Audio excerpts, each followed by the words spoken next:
There's a dangerous truth about exercise that often goes overlooked. Improper form can do more harm than good.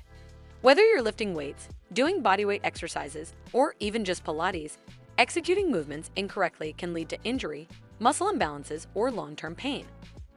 So in this video, I'll walk you through 7 simple exercises that are hard to mess up, but can still be refined with a few small tweaks to maximize effectiveness and safety. Let's start with the most basic exercise. Although I don't like to actually call walking an exercise, it still gets your heart pumping and body moving.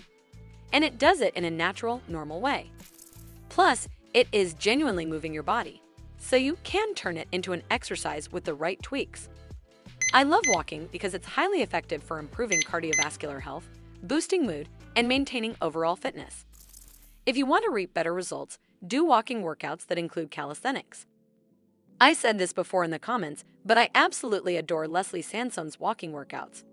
If you're walking outside or on the treadmill, focus on your posture. Squeeze your glutes with every step to engage your lower body muscles, keep your shoulders back, and engage your abs slightly. One tip that really improves your walking form is to push off from the ball of your foot with each step to activate your calves and have a more efficient stride. Next, let's talk about wall sits. What's beautiful about wall sits is that they're static. You're literally just holding a position, so there's less opportunity for things to go wrong. Besides, wall sits help you build strength in your legs, particularly your quads, quite fast, especially if you're a beginner. And they're also great for improving endurance. That said, make sure your thighs are parallel to the ground. Also, don't press your lower back too hard against the wall. Instead, keep your spine neutral and engage your core. Donkey kicks are third on my list because they can be botched a bit, but it's easier to notice if you've made a mistake with them. Besides, they're a good exercise for targeting the glutes and lower back. So let's get back to the botching part. Many people tend to flail their legs upward or arch their backs when they first do donkey kicks, which can shift the focus away from the glutes and onto the lower back. However, the chances of injury are very small because you can quickly notice if you have the tendency to do this and then correct yourself with more controlled movements. Number 4 on this list are farmer's carries. Farmer's carries are a full body exercise that primarily works your grip strength, shoulders, traps, and core. Essentially, you're just walking while carrying weight, but this simplicity makes it easy to perform without major form issues. However, there are still ways to refine it. First, maintain an upright posture with your shoulders pulled back and down, as if you're trying to squeeze lemons between your armpits. I know it sounds weird, but it really helps you engage your lats. Also, engage your core and take smaller, controlled steps rather than rushing. Another good exercise is the dead hang. Dead hangs might look like you're just hanging from a bar doing nothing, but this exercise is fantastic for decompressing your spine, improving grip strength, and stretching your shoulders. It's also a great way to develop the foundations for exercises like pull-ups. I have a whole video on dead hangs if you're curious to watch it. But even here, you can refine your approach. First, try varying your grip between overhand, underhand, and neutral to hit different muscle groups.